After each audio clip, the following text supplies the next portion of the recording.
A 1968 mugshot of Charles Manson, whose intense gaze and wild appearance belied his power to manipulate others. It happened over 5 weeks in the summer of 1969, a series of brutal murders in Los Angeles that shocked the world. The crimes threw a pall of fear over the city and, seemingly overnight, brought the 1960s peace and love era to a violent end. At the center of this nightmare was a diminutive ex-convict turned cult leader, a man with a hypnotic charisma and a twisted vision. Charles Manson had assembled a devoted band of young followers, a family under his spell, and convinced them to kill for him. How did one man brainwash a group of ordinary hippies into committing unspeakable acts of violence? In this documentary, we delve into the dark allure of Charles Manson and the brainwashed cult that horrified a nation. From his early life and rise as a guru to the infamous Tate-LaBianca murder, the circus-like trial, and the enduring legacy of fear and fascination that remains today. Charles Mills Manson was born on November 12, 1934, to a 16-year-old single mother in Cincinnati, Ohio. His childhood was troubled and chaotic. According to one oft-repeated story, his mother even sold him at one point for a jug of beer, and an uncle had to track the baby down and bring him home. Growing up without stability or positive role model, young Manson fell into a pattern of petty crime and juvenile delinquency. He was first sent to a reform school in 1947 at age 12 for stealing, and from then on spent the next 20 years of his life in and out of prison and institution. Those who evaluated noted his manipulative behavior and signs of mental disturbance even at a young age. Behind bars, Manson learned how to survive by charm and cunning. He taught himself to play guitar and dabbled in various beliefs, even studying elements Scientology, all while honing a talent for charismatic storytelling that impressed fellow inmates and occasionally even the prisons, despite his enduring personality problem. By the time he was released from his latest prison stint in 1970, 32-year-old Manson had spent over half of his life under state supervision. He walked out of prison with no real family, no job, and no formal education, only a messianic self-confidence, musical aspiration, and a desire to make some mark on the world. He headed to California in the midst of the 1960s counterculture explosion, ready to reinvent himself as a long-haired quasi-guru with his own creed. Manson began attracting a following, setting in motion the chain of events that would make him the face of evil superstar symbol, second only to Hitler. Fresh out of prison in the fateful Summer of Love of 1967, Manson drifted to San Francisco's Haight-Ashbury, the epicenter of the hippie movement. There, he began gathering his first follower. His initial recruit was Mary Bruner, a 23-year-old college graduate and library assistant who invited Manson into her home. Manson soon brought other young drifters into their circle, among them Lynette "Squeaky" Fromm, an 18-year-old runaway, whom he convinced to live with him and Bruner. Before long, Bruner's small apartment was overflowing with adolescent girls and young women, as Manson deftly overcame any resistance to sharing the space with his girl. He had a knack for targeting those who were emotionally insecure or felt like outcasts, offering them the attention and acceptance they craved. Manson soon established himself as a guru figure in the Haight-Ashbury scene, attracting a tight-knit group of devotees, most of them female, who collectively became known as the Manson Family. He wove an eclectic pseudo-religious narrative for his followers. Manson allegedly taught that they were the reincarnations of the original Christian, and that the modern establishment was analogous to the Roman who had persecuted Christ. In this telling, Manson cast himself as a Christ-like or prophet figure for the coming apocalyptic age, a notion his impressionable followers eagerly embraced. By 1968, the Manson family had grown to include nearly 24 members, and they roamed California in a ramshackle converted school bus, living a transient, communal lifestyle. At its peak, the family numbered around 20 to 30 members, including a few men, but mostly young women who were completely devoted to Charlie. Remarkably, many of these people had been under Manson's influence for less than 2 years, yet they were willing to do absolutely anything he asked of them, without question. Once Charles Manson had lured someone into his circle, he used every tool at his disposal to break down their identity and remold them as obedient members of his cult. Observers later described him as a diabolical manipulator, a vicious Svengali, a creepy messiah who somehow exerted a magnetic hold over his followers. Manson zeroed in on each individual's weaknesses and insecurities, then exploited those vulnerabilities to keep them emotionally dependent on him. Former family members recounted how he conditioned them through a potent mix of drug, teaching, and psychological domination. One teenage runaway who joined the group recalled that Manson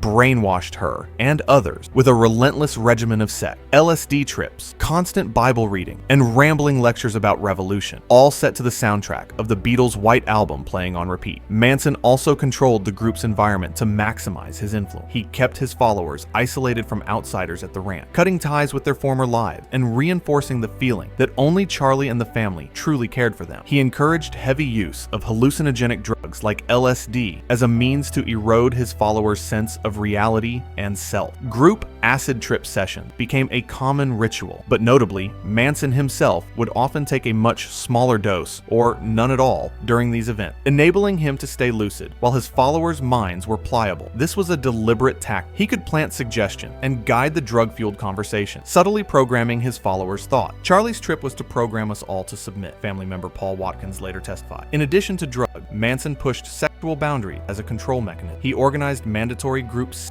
orgy that blurred personal relationship and served to bind the group's loyalty through shared intimacy and secrecy. By breaking down traditional moral limits, he further destabilized his followers' sense of right and wrong, making them even more malleable to his command. All of these practices, the drug, the free love sexuality, the isolation, the hypnotic repetitive lectures, worked in concert to wear down the family's will and establish Manson's dominance over mind and soul. Central to Manson's indoctrination was a concept he called Helter Skelter. Borrowing the name from a frenzied Beatles song, Manson prophesied an impending apocalyptic race war in America. By 1969, many in the group genuinely believed a doomsday was at hand and that Charlie was the Messiah who would guide them through it. Under Manson's sway, the family had become an obedient cult, what one Psychology Today writer later called a cult of personality surrounding a killer, willing to do anything in service of their leader's dreams and delusions. Unfortunately, those delusions were about to turn into a very real and bloody reality. By mid-1969, Charles Manson was growing impatient. His apocalyptic Helter Skelter prophecy had not materialized on its own, and he decided to ignite the spark himself. In Manson's mind, a shocking act of violence could spur the race war he'd foretold, or at the very least, punish society for rejecting him. So he turned to his loyal family to carry out his deadly plan. On August 8, 1969, Manson gathered a group of his most obedient followers, Tex Watson, Susan Atkins, Patricia Krenwinkel, and Linda Kasabian, and ordered them to attack a specific house in upscale Los Angeles. Totally destroy everyone in it, as gruesome as you can, he told them. That night, under the cover of darkness, the Manson family set out to commit what would become one of the most infamous crimes in modern history. In the early hours of August 9, 1969, they invaded the home and brutally murdered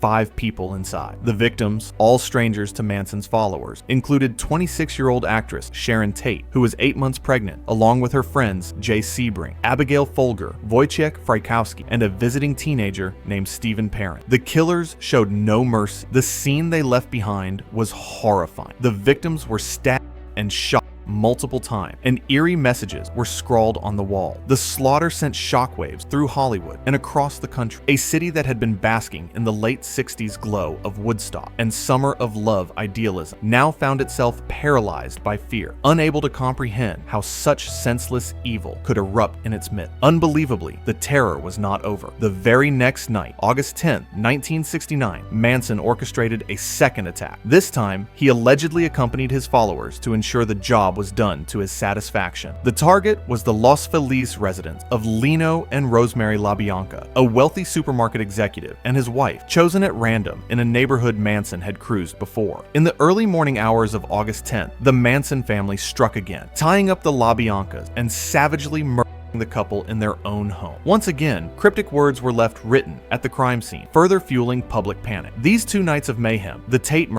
and the LaBianca murder, appeared utterly random and ritualistic in their brutality, leaving Los Angeles in a state of panic and confusion. Nobody initially connected the slayings to a roving hippie cult. For weeks, the LAPD was baffled, and Angelinos were terrified that a band of killers was on the loose with no clear motive. Sales of guard dogs, guns, and alarm systems skyrocketed as the normally free-spirited residents barricaded themselves behind locked doors. In total, 9 people were killed over that summer by Manson's followers at his command. The grotesque nature of the crime and their apparent randomness created an aura of almost mythic fear. Some saw the murder as the gruesome death knell of the 1960s. As one journalist wrote, the Tate-LaBianca killing abruptly ended the era of peace and love. It took months for authorities to unravel the case. The breakthrough came when Susan Atkins, arrested on an unrelated charge, boasted to a cellmate about killing for Charlie. Investigators finally linked the dot, and by the end of 1969, Manson and several of his followers were under arrest for the horrific crime. The revelation that a scruffy cult leader had ordered a ragtag group of hippies to commit these atrocities transfixed the public. Los Angeles and the world would soon learn every chilling detail in what was to become a courtroom spectacle for the aged. The trial of Charles Manson and his co-defendants began in June 1970, and it quickly devolved into one of the most bizarre spectacles in legal history. Manson, along with three of his young female followers, Susan Atkins, Patricia Krenwinkel, and Leslie Van Houten, was charged with 7 counts of first-degree murder for the Tate-LaBianca killing. From the outset, the courtroom atmosphere was chaotic and charged with tension, as the proceedings often turned into a circus. The defendants, especially Manson, seemed determined to mock the justice system and grab headlines with outrageous behavior. Manson, who relished the spotlight, treated the trial as theater. He arrived in court with an X carved into his forehead, announcing that he had X'd himself out of society. The judge, prosecutors, and jurors soon found themselves confronted not just with gruesome evidence, but with the defendant's erratic outbursts and antics. At one point, Manson suddenly leapt over the attorney's table in an attempt to attack the judge, shouting, "In the name of Christian justice, someone should cut your head off." Courtroom deputies wrestled him into submission as the nation looked on, aghast. On other days, Manson would interrupt testimony with incoherent rants, or lead his co-defendant, family, girls, in sing-along. They would break into bizarre songs or chants in unison. The 3 women on trial alongside him giggled and shouted cryptic phrases, clearly still under Manson's spell. They often turned and looked adoringly at Manson for cues, even as they sat accused of heinous crime. The judge had to remove the defendants from the courtroom on multiple occasions due to their disruption. Outside the courthouse, a loyal cadre of family members maintained a vigil on the sidewalk, ostentatiously carving X's into their forehead, and even shaving their heads as Manson did, in a show of support. After a trial that lasted an extraordinary 9.5 months, the longest murder trial in U.S. history at the time, the verdict was finally reached in January 1971. Charles Manson and all 3 of the female defendants were found guilty on all counts of murder and conspiracy. During the penalty phase, Manson stunned the court again by testifying and declaring that the music is telling the youth to rise up and kill their parent, among other rambling. A performance the Los Angeles Times called Manic Charade. Unimpressed, the jury returned with sentences of death for all 4 defendants. Manson smiled upon hearing the sentence, while his family girls stood and sang a Manson-penned song in unison. However, these death sentences would never be carried out. In February 1972, California abolished the death penalty, and Manson's sentence was automatically commuted to life in prison. Manson was transported to state prison to begin serving his life term, where he would remain for the rest of his days. Charles Manson has now been dead for several years. He died in November 2017 at age 83, yet his dark legacy continues to cast a long shadow over American culture. In the aftermath of the trial, Manson quickly attained a perverse kind of celebrity. The intense media coverage had turned him into a household name, and he seemed to know how to keep the public's attention even from behind bars. Even today, the surviving members of the Manson family continue to remind us of this dark chapter. Many of Manson's followers remained in prison for decades. A few have been paroled in recent years, sparking debate about justice and redemption. Leslie Van Houten, for example, was released on parole in 2023 after over 50 years in custody, a decision that made headlines worldwide. The story of Charles Manson and his brainwashed cult serves as a cautionary tale that is as compelling as it is disturbing. It forces us to ask difficult questions. How could ordinary young people be turned into cold-blooded killers? What kind of charisma or aura allowed one man to seize such control over others' minds?